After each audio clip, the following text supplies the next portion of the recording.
A ver, hoy vamos a meternos en uno de los viajes más intensos y transformadores que existen, el camino para convertirse en médico. Pero no vamos a hablar de los exámenes ni de las horas de estudio interminables. Vamos a analizar el currículo oculto. O sea, todos esos desafíos que no están en los libros, pero que moldean, para bien o para mal, a la persona detrás de la bata blanca. Miren, tradicionalmente, la educación médica se ha parado sobre dos grandes pilares. Primero, lo que hay que saber, toda esa cantidad abrumadora de ciencia, datos y conocimiento que se tiene que memorizar. Y segundo, lo que hay que hacer, las habilidades, las técnicas, los procedimientos que se deben dominar a la perfección. Sin embargo, desde hace un tiempo, ha empezado a surgir una tercera pregunta que lo cambia absolutamente todo. Una que no se puede responder con una X en un examen y que va directo al corazón de lo que significa esta profesión. Y aquí está. Esta es la pregunta que va a guiar todo nuestro análisis. Más allá de lo que se sabe o lo que se hace, la verdadera transformación, la más profunda, ocurre a nivel de la identidad. El proceso no es solo aprender, es literalmente una metamorfosis. Para entender bien este viaje, vamos a seguir esta ruta. Primero, veremos qué significa realmente convertirse en médico. Después, exploraremos las tres dimensiones de la identidad. Reconoceremos por qué las tensiones son normales en este proceso. Veremos el rol fundamental de un mentor. Aprenderemos a diferenciar una lucha sana de una crisis y al final, reflexionaremos sobre qué significa todo esto para el lado humano de la medicina. Bueno, empecemos con el concepto clave. Todo este proceso de transformación tiene un nombre técnico.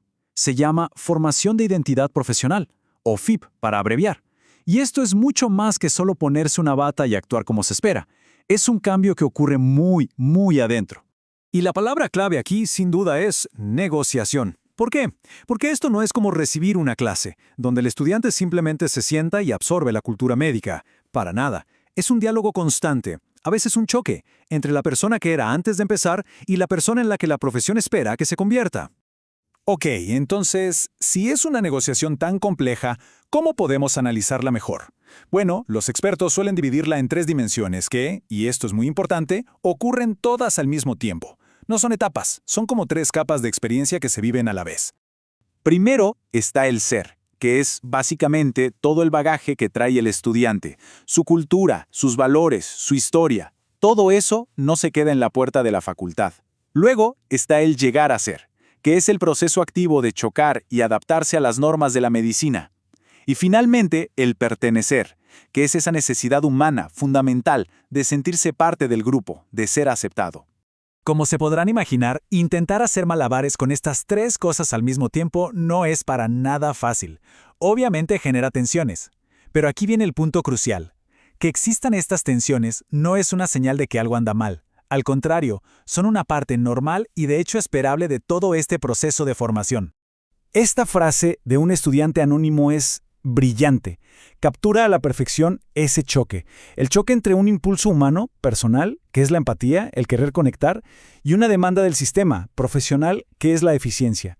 Justo ahí, en esa frase, está el corazón de la negociación de la identidad. Y claro, ese choque se manifiesta de un montón de formas, desde esa sensación de tener que reprimir una parte de uno mismo hasta el impacto brutal de enfrentarse al dolor humano por primera vez. También aparecen las dudas sobre la vocación, el famosísimo síndrome del impostor o incluso el conflicto con una cultura médica que a veces puede ser muy rígida. Bien, si estas tensiones son normales, es lógico pensar que los estudiantes necesitan ayuda para navegar por ellas. Y es justo ahí donde entra la figura del mentor. Pero no como un profesor más, sino como un guía que tiene herramientas muy específicas para ayudar. La primera herramienta es un concepto llamado la zona de desarrollo próximo. Pensemos en esto como la zona de aprendizaje ideal. Es ese punto perfecto entre lo que el estudiante ya sabe hacer y un desafío tan grande que lo paralizaría.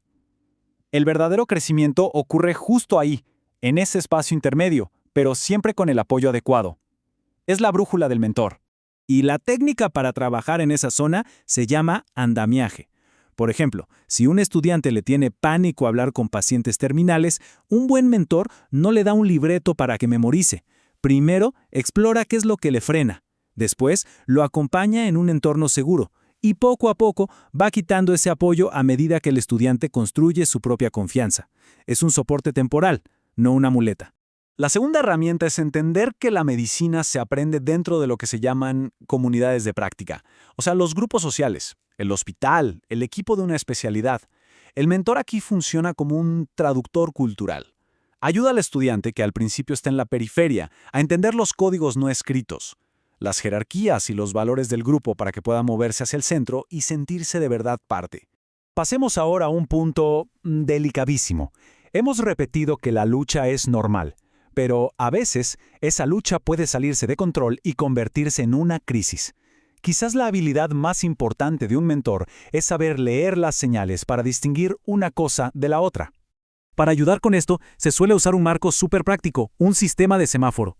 Es una herramienta que ayuda a los mentores a calibrar el nivel de preocupación que requiere un estudiante y, sobre todo, a saber cómo responder de forma estructurada y responsable.